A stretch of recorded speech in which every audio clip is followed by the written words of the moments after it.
ये मैसेज भिजा रहे हैं कि 20 तारीख को बंद मनाया जाएगा। कौन है ये लोग? किसने अख्तियार दिया तुमको बंद मनाने का?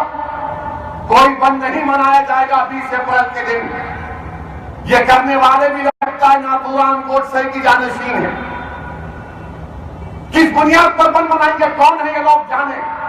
हुकूमत का काम यह है कि ऐसे लोगों पर नजर रखे, निकाले ऐसे लोगों को जो इस तरह की वाहियात किस्म की बातें फैला रहे हैं। इनके इन बातों में मत आइए। कोई 20 अप्रैल को कोई बंद कुछ नहीं, पुरअमन रहेगा इंशाअल्लाह ताला। हमारी लड़ाई जारी रहेगी।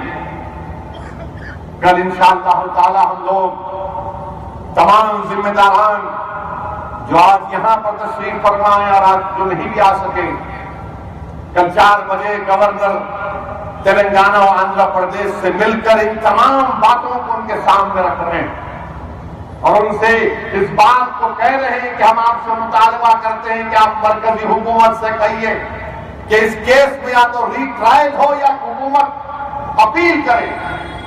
रीट्रायल कैसा हो सकता है? सीआरपीसी का सेक्शन 173 सबसेक्शन 8 है। री इन्वेस्टिगेशन हो सकती है सीआरपीसी के 173 सबसेक्शन 8 के तहत। कल गवर्नर साहब से मुलाकात करेंगे।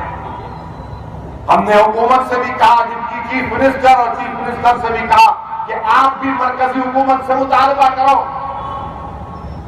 कि इस केस का तो रीट्रायल हो या फिर इसके फैसले के खिलाफ अपील हो सुप्रीम कोर्ट में। मेरे भाई, ये लड़ाई हमको जारी रखना है।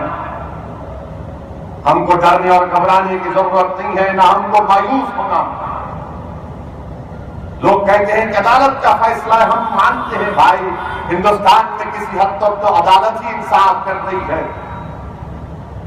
हुकूमत करने वाली पार्टियां कहां इंसाफ कर रही है? अगर वो पार्टियां इंसाफ करती तो हम लोग जेलों में सड़ते नहीं 11-11, 12-12 साल तक।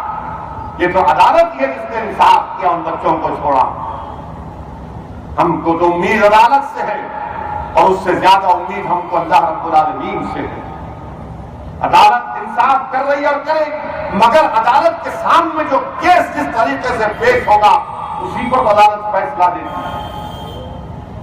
एक वकील जो आज भी कहता है कि हाँ मेरा ताल्लुक बीजेपी से है और मेरी तालिब इल्मी के जमाने में एबीवीपी से ताल्लुक है, आप बताइए।